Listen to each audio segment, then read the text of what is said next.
Bienvenidos a Deco Eventos Magic. Hoy te enseñamos a crear un arco de globos. Para comenzar, inflamos globos número 9 en color azul y los calibramos a 8 pulgadas. Formamos un cuarteto con ellos y lo atamos firmemente a la base de metal del parante.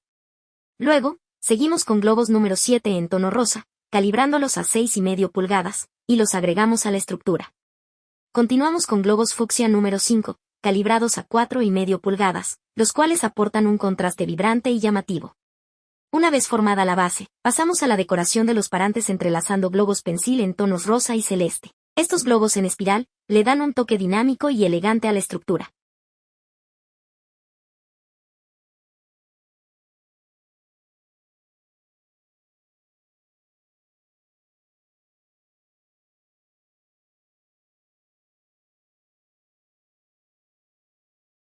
Luego corta la punta de los globos pensil y ata cuidadosamente y agrega un globo en la punta del parante, esto para evitar que revienten los cuartetos de globos. Seguido agregamos globos en tono rosa y azul como lo hicimos en la base.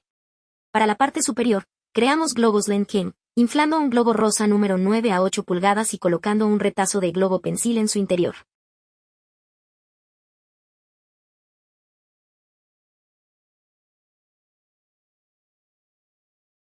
Esto es una forma de crear globos linking. Amarra cuidadosamente para que tenga mayor estabilidad y una forma más estructurada. Ideal para decorar fiestas de cumpleaños, baby showers, graduaciones o cualquier momento especial.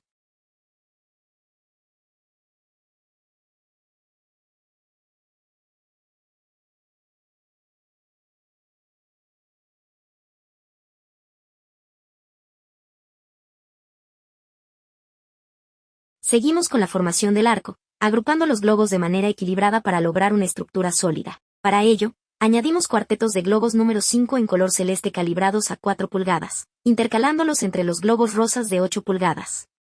Una vez listo, sujetamos el arco a los parantes asegurándonos de que quede bien alineado y con un acabado armonioso. Ajustamos los detalles y listo. Hemos creado un arco de globos perfecto, para decorar la entrada de un evento o para hacer el fondo ideal de una mesa principal. Personaliza los colores según la temática de tu evento y sorprende a todos con una decoración increíble. Si te gustó esta idea, síguenos para más tutoriales y descubre muchas más formas de decorar con globos. Nos vemos en el próximo proyecto de Deco Eventos Magic.